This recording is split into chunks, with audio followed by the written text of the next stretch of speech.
जय हिंद मेरे भाई फौजियों, कैसे हो आप सभी अपने तैयारी को और ज़्यादा मजबूत बना लीजिए, क्योंकि अग्निवीर में आपका जाना सपना है, एक जुनून है। तो आप सभी तैयारी भी उस जुनून के साथ करिएगा, ठीक है। आज जब मैं आपको जो क्वेश्चन दिखाने वाला हूँ, जो बताने वाला हूँ, जो पढ़ाने वाला हूँ, बहुत ही इंपॉर्टेंट क्वेश्चन है। अगर आपका भी आगे आने वाले दिनों में अग्निवीर का एग्जाम है, आर्मी अग्निवीर, तो आप सब के लिए बहुत ही इंपॉर्टेंट क्वेश्चन है। इस क्वेश्चन को मिस बिल्कुल मत करना, तभी आप सभी यहाँ पर एग्जाम को क्वालिफाई कर सकते हैं। जो मैं क्वेश्चन बताने वाला हूँ, इस टाइप का ही क्वेश्चन आपके एग्जाम में पूछा जा रहा है। जिस क्वेश्चन को आप सभी नजरअंदाज कर रहे हैं, वही क्वेश्चन पूछा जा रहा है। तो इस क्वेश्चन को कंटिन्यू जरूर देखिएगा। चैनल पर नए हैं, चैनल को सब्सक्राइब करके प्यार दीजिएगा और लाइक कर दीजिएगा इस क्लास को। देखिए, पहला क्वेश्चन है हमारा यहाँ पे, हिमाचल प्रदेश की राजधानी कौन सी है? हिमाचल प्रदेश की राजधानी कौन सी है बताइए। देहरादून, शिमला, मंडी या फिर हमीरपुर? फटाफट कमेंट कर दीजिए। आपको अगर क्वेश्चन का आंसर आ रहा है तो आपका राइट आंसर हो जाएगा ऑप्शन नंबर 2, शिमला आप सभी का राइट आंसर हो जाएगा, ठीक है।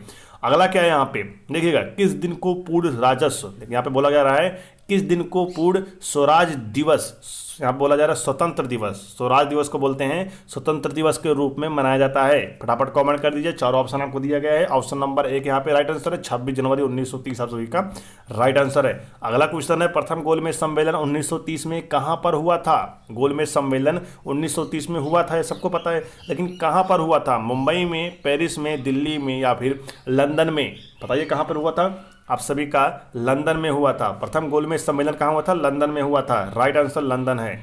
अगला क्वेश्चन है हमारा यहाँ पे, भारतीय संविधान के अनुसार हमारे देश का प्रथम नागरिक कौन है? संविधान के अनुसार बताइए कि हमारे देश का प्रथम नागरिक कौन है? प्रधानमंत्री, राष्ट्रपति, मुख्य न्यायाधीश, इनमें से कोई नहीं? चलिए फटाफट कमेंट कर दीजिए। राइट आंसर आप सभी का राष्ट्रपति। राष्ट्रपति संविधान के मतलब भारतीय संविधान के अनुसार भारत का पहला नागरिक राष्ट्रपति होता है, ठीक है। अगला क्वेश्चन है आप सभी का यहाँ पर, राज्यसभा के सदस्य के लिए कम से कम कितनी आयु होनी चाहिए? राज्यसभा के सदस्य के लिए आप सभी क्वेश्चन को जब अच्छे से पढ़ेंगे तभी आप सभी उसका आंसर दे पाएंगे। राज्यसभा के सदस्य के लिए कम से कम कितनी आयु चाहिए होनी चाहिए? चलिए फटाफट कमेंट कर दीजिए। राइट आंसर आपका हो जाएगा तीसरा और 30 वर्ष, 30 वर्ष कम से कम होनी चाहिए। अगला क्वेश्चन है, लोकसभा में शून्यकाल कितने समय का होता है? लोकसभा में शून्यकाल कितने समय का होता है? चारों ऑप्शन आपके सामने दिया गया है, बता दीजिए फटाफट कमेंट करके। ऑप्शन नंबर 2, 1 घंटे का, ठीक है।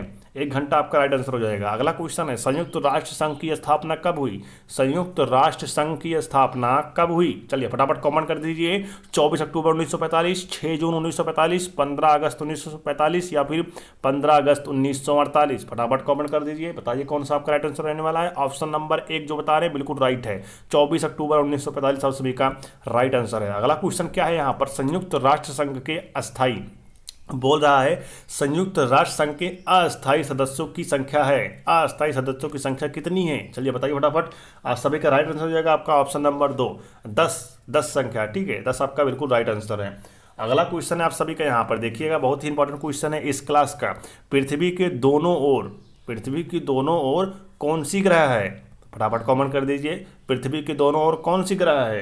राइट आंसर आप सभी का यहाँ पे मंगल और शुक्र, मंगल और शुक्र पृथ्वी के दोनों ओर है, ठीक है। अगला क्वेश्चन क्या है यहाँ पे, नीला ग्रह किसको कहा जाता है? नीला ग्रह किसको कहा जाता है? पृथ्वी, शुक्र, बुध या फिर मंगल को? फटाफट कमेंट कर दीजिए। बहुत ही इजी क्वेश्चन है, आप सबके एक पेपर में इस क्वेश्चन आने वाले हैं, तो पहले से आप सभी क्वेश्चन को पढ़ते रहिए और अपनी तैयारी को और ज़्यादा मजबूत बना लीजिए, क्योंकि आप सबको सिलेक्शन लेना है अब की बार अग्निवीर में, ठीक है। चलिए अगला क्वेश्चन क्या है यहाँ पे, देखिएगा, आपका नंबर 1 हो जाएगा। पृथ्वी आप सभी का राइट आंसर है। यहाँ पे नीला ग्रह किसको कहा जाता है? पृथ्वी को कहा जाता है। अगला क्वेश्चन क्या है, देखिएगा, साउथ अफ्रीका मुद्रा क्या है? साउथ अफ्रीका मुद्रा क्या है बताइए। क्या रेंड है, डॉलर है या फिर इनमें से कोई नहीं है? बताइए आप सभी कौन सा राइट आंसर रहने वाला है। चलिए ऑप्शन नंबर 2, रेंड आप सभी का यहाँ पे राइट आंसर है। आपके अगर पेपर में इस टाइप क्वेश्चन आ गए तो आप सभी करके आना, गलत नहीं करना है, क्योंकि आप सभी सिलेक्शन तक स्टडी के यूट्यूब चैनल पर जुड़े हुए हो, ठीक है। अगला क्वेश्चन क्या है, सबसे छोटा महासागर है, सबसे छोटा महासागर कौन सा है? प्रशांत, आर्य, हिंद या फिर आर्कटिक? बताइए फटाफट कौन सा आप सभी का राइट आंसर है इसमें से। इसमें से राइट आंसर आप सभी का चौथा, आर्कटिक आप सभी का राइट आंसर रहने वाला है। मैं आप सबसे एक सवाल यहाँ पे खुद से करना चाहता हूँ कि आप सबको ये रिकॉर्डेड क्लास अच्छी लगती है या फिर लाइव क्लास चलाएं? कमेंट करके जरूर बताना। आप जैसे कहेंगे मैं वैसे क्लास आप सबके सामने लेकर आऊँगा, लाइव या फिर रिकॉर्डेड। समय आप तय करेंगे, ठीक है। मैं आपके लिए ही यहाँ पे पढ़ा रहा हूँ, आपके लिए ही मैं यहाँ पे मेहनत करता हूँ, तो आप ही बताइए कल लाइव चलेगी कि रिकॉर्डेड चलेगी, आप ही बताना, ठीक है। देखिए अगला क्या है यहाँ पे, विश्व में सबसे ज़्यादा बोले जाने वाली भाषा कौन है? विश्व में सबसे ज़्यादा बोली जाने वाली भाषा कौन है बताइए? अंग्रेजी, फ्रेंच, चीनी या फिर हिंदी? कौन सा इसमें आप सभी का राइट आंसर है? विश्व का पूछ रहा है, विश्व में सबसे ज़्यादा बोली जाने वाली भाषा कौन है विश्व की? चलिए ऑप्शन नंबर 3 चीनी आप सभी का यहाँ पे राइट आंसर हो जाएगा। पेपर में आ गया तो आपको सही करके आना, गलत मत करना। प्रथम विश्व कप फुटबॉल 1930 में किस देश में हुआ?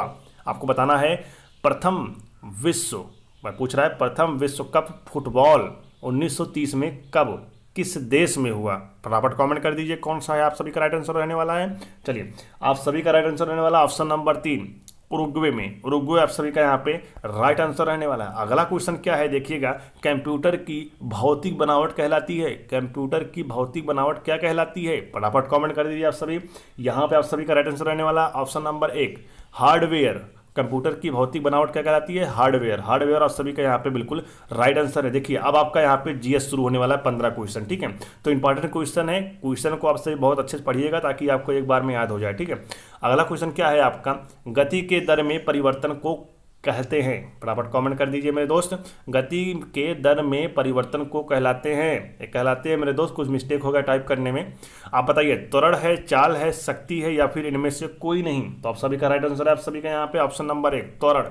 त्वरण आप सभी का यहाँ पे बिल्कुल राइट बैठ रहा है। अगला क्वेश्चन क्या है, H2O की संरचना होती है, H2O की संरचना होती है। चलिए फटाफट कमेंट कर दीजिए ऑप्शन नंबर 2 V आकार की, ठीक है। V आकार आपका राइट आंसर है। अगला क्वेश्चन है, गैस वेल्डिंग में प्रयुक्त गैस है, गैस वेल्डिंग में कौन सी गैस प्रयोग होती है? मेथेन, एथेन या फिर आप सभी का यहाँ पर एसिटिलीन या फिर आपका एथिन? फटाफट कमेंट कर दीजिए आप सभी का राइट आंसर कौन सा रहने वाला है इसमें। चलिए ऑप्शन नंबर जो 3 बता रहे हैं एसिटिलीन, उनका यहाँ पे बिल्कुल राइट आंसर है। अगला क्वेश्चन क्या है देखिएगा आप सभी, लोहे का शुद्धतम रूप क्या होता है? लोहे का शुद्धतम रूप होता है, क्या होता है? ढालवा लोहा, पिटवा लोहा या फिर इस्पात लोहा या फिर इनमें से कोई नहीं?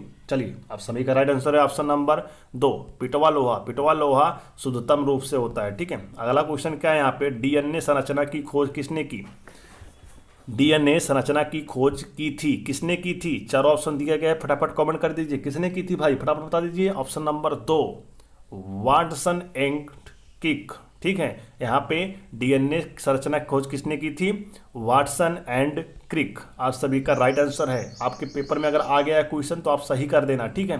अगला क्वेश्चन क्या है, चिकित्सक नब्ज देखकर ज्ञात करता है, चिकित्सक नब्ज देखकर ज्ञात करता है, तापमान ज्ञात करता है, हृदय की धड़कन ज्ञात करता है या श्वसन ज्ञात करता है या फिर रक्त ज्ञात करता है? तो आप सभी का राइट आंसर है ऑप्शन नंबर 2 हृदय की धड़कन ज्ञात करता है चिकित्सक नब्ज देखकर, ठीक है। अगला क्वेश्चन क्या है यहाँ पर देखिएगा, काफ़ी इंपॉर्टेंट क्वेश्चन है आप सभी के लिए। यहाँ पर निम्नलिखित में से कौन सी हड्डी मानव टांग की नहीं है? निम्न में से कौन सी हड्डी ऐसी है जो कि मानव टांग की नहीं है? फीमर, टिबिया, किबुला या फिर रेडियस? तो आप सभी का राइट आंसर हो जाएगा आपका ऑप्शन नंबर 4 रेडियस आप सभी का यहाँ पे राइट आंसर है। अगला क्वेश्चन क्या है देखिएगा, काफ़ी इंपॉर्टेंट क्वेश्चन है। मानव हृदय में होते हैं, मानव हृदय में कितने कक्ष होते हैं? 2 कक्ष, 3 कक्ष, 4 कक्ष या फिर 1 कक्ष? फटाफट कमेंट कर दीजिए मानव हृदय में कितने कक्ष होते हैं? तो आप सभी का राइट आंसर हो जाएगा आपका ऑप्शन नंबर 3 आप सभी का राइट आंसर है। 4 कक्ष होते हैं, ठीक है। मानव के हृदय में 4 कक्ष होते हैं। अगला क्या है, दाद का कारण है, दाद किसके कारण होता है? विषाणु, फफूंदी, जीवाणु या फिर इनमें से कोई नहीं? दाद किसके कारण होता है? चलिए फफूंदी आप सभी का यहाँ पे राइट आंसर हो जाएगा। चलिए बढ़ते हैं अगले क्वेश्चन तरफ। अगला क्वेश्चन क्या बोल रहा है, काफ़ी इंपॉर्टेंट क्वेश्चन आज आ रहे हैं तो क्लास को कंटिन्यू जरूर देखिएगा, ठीक है। विटामिन ए की कमी के कारण होता है, विटामिन ए की कमी के कारण क्या होता है? रतौंधी, मोतियाबिंद, पार्श्व बायोपिया या फिर हाइपरमेट्रोपिया? फटाफट कमेंट कर दीजिए चारों में से आपका राइट आंसर कौन सा रहने वाला है। चलिए ऑप्शन नंबर 1 जो बता रहे हैं रतौंधी, विटामिन ए की कमी से रतौंधी होता है, ठीक है। अगला क्वेश्चन क्या है यहाँ पे, निम्नलिखित में से कीटभंशी पौधा है, कीटभंशी पौधा कौन है? नेपंथीज, सोलेनम या फिर कुस्कुटबा या फिर आपका एक्सपेरकस? फटाफट कमेंट कर दीजिए आप सभी का राइट आंसर चारों में से कौन सा रहने वाला है। चलिए ऑप्शन नंबर 1 जो बता रहे हैं नेपथिंग, उनका यहाँ पे बिल्कुल राइट आंसर है, क्योंकि यहाँ पे नेपथीज निम्नलिखित में से भक्षी पौधा है, ठीक, ये है, ठीक। चलिए अगला क्या है यहाँ पे देखिएगा, इंपॉर्टेंट क्वेश्चन है, कौन सा विटामिन पानी में घुलनशील है? पानी में घुलनशील है, vitamin A, vitamin B, vitamin D, vitamin E. चलिए आपको बता दें यहाँ पे आप सभी का राइट आंसर है विटामिन बी, क्योंकि विटामिन बी पानी में घुलनशील है, ठीक है। अगला क्वेश्चन क्या है देखिएगा, हृदय में आपको दिखा रहे हैं, देखिए हृदय में कितने भाग होते हैं? हृदय में कितने भाग होते हैं? 1 2 3 4, फटाफट कमेंट कर दीजिए, हृदय में कितने भाग होते हैं? चलिए राइट आंसर आप सभी का 4, हृदय में 4 भाग होते हैं, ठीक है। अगला क्वेश्चन क्या है यहाँ पे, पेनिसिलिन प्राप्त की जाती है, पेनिसिलिन किससे प्राप्त की जाती है? शैवाल से, नीलहरित कवक से, जीवाणु से या फिर विषाणु से? आप सभी का राइट आंसर हो जाएगा आपका ऑप्शन नंबर 2 जो बोल रहे हैं, नील हरित कवक से, नील हरित कवक से आपका राइट आंसर है। चलिए इस क्लास का आखिरी क्वेश्चन बिल्कुल इंपॉर्टेंट क्वेश्चन है, शक्ति का मात्रक है। शक्ति का मात्रक क्या है? फटाफट कमेंट कर दीजिए, कैलोरी। शक्ति का मात्रक कैलोरी है। अगर आपको ये क्लास अच्छी लगी हो तो क्लास को लाइक कर देना, और चैनल पर नए हैं चैनल को सब्सक्राइब कर देना, बेल आइकन ऑल पे जरूर प्रेस कर लेना। डेली क्लास पाने के लिए आप सभी एक चीज़ और कमेंट कर देना कि ये क्लास आपको कैसी लगी, ये कमेंट में आपको जरूर लिखना है। तो मिलते हैं नेक्स्ट क्लास में एक शानदार क्लास के साथ, तब तक के लिए जय हिंद, वंदे मातरम।